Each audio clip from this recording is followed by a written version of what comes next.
FIFA বিশ্বকাপ চলা অবস্থায় অনেকে আমাকে প্রশ্ন করছিলেন যে ভাই বাংলাদেশের খেলা কবে কবে। মানে ফিফা তো উইন্ডো ফাঁকা করে দেয় ক্লাবের পরে উইন্ডোগুলো ফাঁকা করে।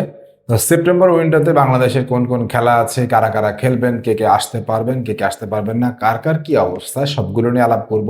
তবে তার আগে যে আলাপটা করতে চাই সেটা হচ্ছে যে বাংলাদেশের এত সুদিন, ফুটবলের এত সুদিন আগে কখনো দেখছেন?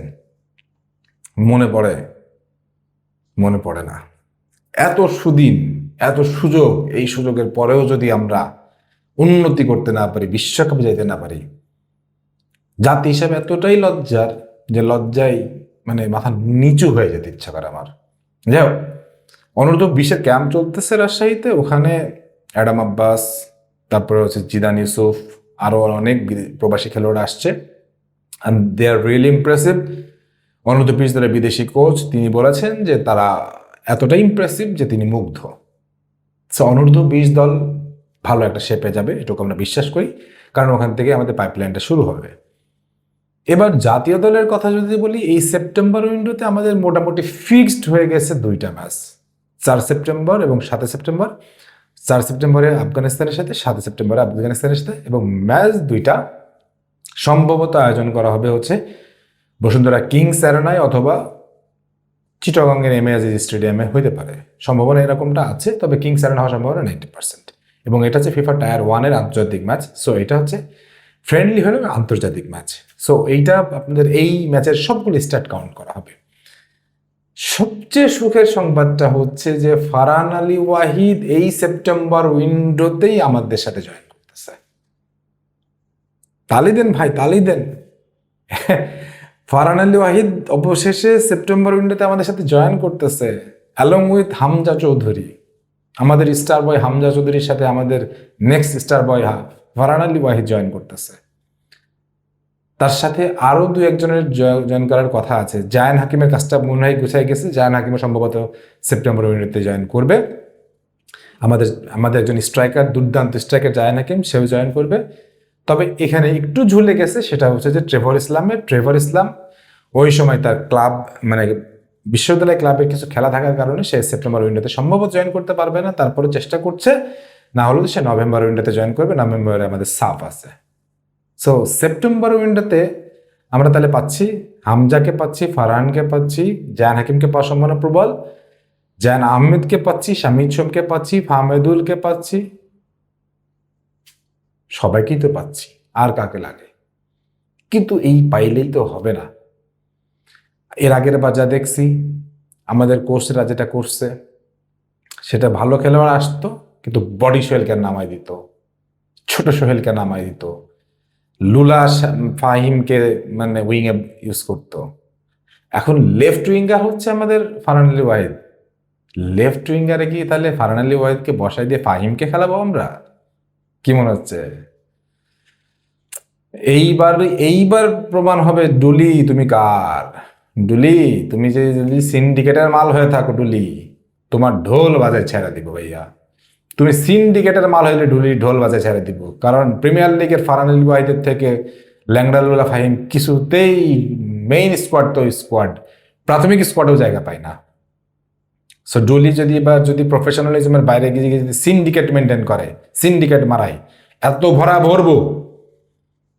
ভরবো। সত্যি কথা বলছে, বাফুফের সামনে গিয়ে আমি একা বসে থাকবো শুধুমাত্র এই সিন্ডিকেটের বিরুদ্ধে কথা বলবো।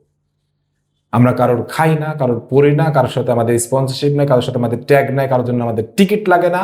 আমরা কারোর কথা শুনবো না। বাংলাদেশ ফুটবলের জন্য যদি জীবন দিতে হয় জীবন দিয়ে দিব, কিন্তু কথা বলবই, যেটা সত্য সেটা বলবই। ফারহান আলী ওয়াহিদ আসতেছে, লেফট উইংয়ে আমাদের সব সমস্যার সমাধান। ফারহান আলী ওয়াহিদের জায়গায় বাংলাদেশি খেলোয়াড় নামাবো, হামজার জায়গায় বাংলাদেশি খেলোয়াড় নামাবো। শামিদ সোমকে আগের কোচ হচ্ছে 70 মিনিট আর নামাইতো। জায়ান আহমেদের জায়গায় বাংলাদেশি খেলোয়াড় নামাবো, ফাহমেদুল্লার জায়গায় বাংলাদেশি খেলোয়াড় নামাবো। এখন পর্যন্ত মানে আপনি চিন্তা করেন যে রাইটে আমাদের বিদেশি প্রবাসী খেলতেছে, লেফটে প্রবাসী খেলতেছে, 2 উইংয়ে। সেন্টারে জায়ান হাকিম হচ্ছে ফরওয়ার্ড, সেন্টার ফরওয়ার্ড নাম্বার 9-এ খেলতেছে। মিডে আমাদের সামিদ সোম আর হচ্ছে হামজা চৌধুরী কন্ট্রোল করতেছে। এরপরও আরো যারা আসতেছে সব বোনাস, আরো ভালো ভালো খেলোয়াড় আসতেছে, সব বোনাস। এই দল নিয়ে এএফসিতে বাছাই পার হইতে পারবো না, এই দল নিয়ে বিশ্বকাপ বাছাই যেতে পারবো না, এই দল নিয়ে 2030-এ না হোক 34-এ বিশ্বকাপ খেলতে পারবো না, তো কবে খেলবো? খেলবো কবে? আর টি2 কই? টি2 র্যাম্প পাই না তো ইদানিং।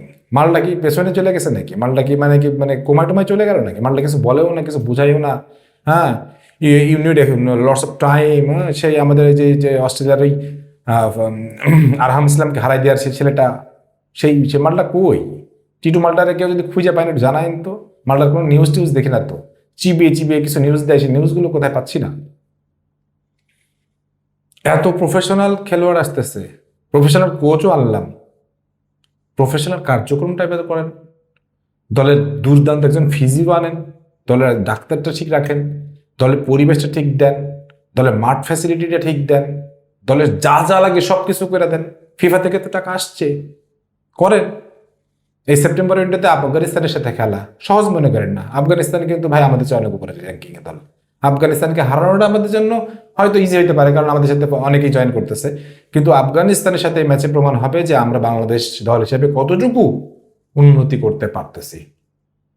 কারণ একসাথে এতগুলো প্রবাসী মানে দুর্দান্ত ফুটবলার আমরা পাইনি। ট্রেভরকে আমরা সাফে নিশ্চয়ই পেয়ে যাব, সাফে আমরা আরও অনেককে পাবো, এখন সেগুলো খোলাসা করা হয়নি, কিন্তু সাফে আমরা আরও অনেককে পাচ্ছি। পাইপলাইনে অনূর্ধ্ব 19-20-এ আরও যথেষ্ট পরিমাণ খেলোয়াড় জমা হয়ে গেছে। আলহামদুলিল্লাহ, আল্লাহর শুকরিয়া আদায় করা ছাড়া আমাদের আর কিছু করার নেই। তবে একটা কথা বলি, বাফুফে আগের থেকেও আমাদের চাপে, দর্শকদের চাপে, সবার চাপে একটু সিরিয়াস হয়েছে। এই সিরিয়াসনেসটা দেখতে চাই আমরা আর একটু বেশি, কারণ ফারহান আলী ওয়াহিদ, সামিদ সোম, হামজা চৌধুরী, এদেরকে যখন আমরা পিছে দেখব, তখন এদের জন্য আমাদের কি করণীয় সেই জিনিসগুলো যেন মেনটেন থাকে। এরা যেন মানে ফিরে গিয়ে বলে না যে বাংলাদেশে আমাদের এই ফ্যাসিলিটিগুলো পাইনি, এই পাইনি, এই অব্যবস্থাপন এটা পাইনি, ওটা পাইনি, হোয়াটএভার, এগুলো অন্য গেলাম। তবে সেপ্টেম্বর উইন্ডোতে আফগানিস্তানের সাথে এই দুটো ম্যাচ আছে। তারপরে আর একটা সুখবর আছে, সেটা হচ্ছে যে কিরগিজস্তানে একটা ত্রিদেশীয় টুর্নামেন্ট হওয়ার কথা আছে, ওখানে বাংলাদেশ পার্টিসিপেট করার কথা, সম্ভবত ওখানে তাকে বাংলাদেশকে ইনভাইট করা হয়েছে, আর একটা দলকেও ইনভাইট করা হয়েছে, 3 দেশ মিলিয়ে একটা ত্রিদেশীয় টুর্নামেন্ট হওয়ার কথা খুব শর্ট টাইমের জন্য। এটা হতে পারে, কিন্তু সম্ভাবনা এখনো বলা যাচ্ছে না, তবে এটা হতে পারে, সম্ভাবনা আছে। সেটা হলেও খুবই দুর্দান্ত কিছু হবে। বাট এই দুইটা ম্যাচ যেহেতু কনফার্ম, এই দুইটা ম্যাচ নিয়ে আমরা অবশ্যই বাংলাদেশ আফগানিস্তান ম্যাচ নিয়ে অবশ্যই প্রিভিউ অ্যানালিসিস করবো, কাটাছাড়া করবো, সেগুলো আলাপ করবো। কিন্তু এই সুখের দিনে আপনাদেরকে দুঃখ দিতে চাই না, শুধু এইটুকু বলি, আমাদের ফারহান আলী ওয়াহিদ আসতেছে, আমাদের ফারহান আলী ওয়াহিদ আসতেছে, আমাদের হামজা আসতেছে, আমাদের জায়ান হাকিম আসতেছে, সামিদ আসতেছে, ফাহমিদুল আসতেছে, জায়ান আসতেছে। এবার অন্তর ভাই তো ভাই বডি সোহেল, তুই ভাই ফরাজগঞ্জে খেলবি নাকি ফকিরা বলে খেলবি ভাই, তুই যেখানে নিচ্ছে সেখানে খেল ভাই, তুই বাংলাদেশ জাতীয় দলে আর খেলিস না ভাই, দয়া করে আর খেলিস না। ফাহিম ভাই তুই আর খেলিস না। দেশের মধ্যে যেগুলো পোটেনশিয়াল, দেশের মধ্যে যেগুলো খুব প্রয়োজনীয় সেগুলো আমরা চিনি। আমাদের মোরসালিন, আমাদের রাকিব, আমাদের তপু বর্মন, এরা হচ্ছে আমাদের মানে পোটেনশিয়াল, এদের নিয়ে আমরা কোনো কথা বলি না। কিন্তু তোরা ভাই আর খেলিস না, মাফ কর ভাই, ক্ষমা দে ভাই। ফকিরা বলে খেল না, ফরাজগঞ্জে খেল, যেখানে সেখানে খেল ভাই, কিন্তু এই কাজ আর করিস না।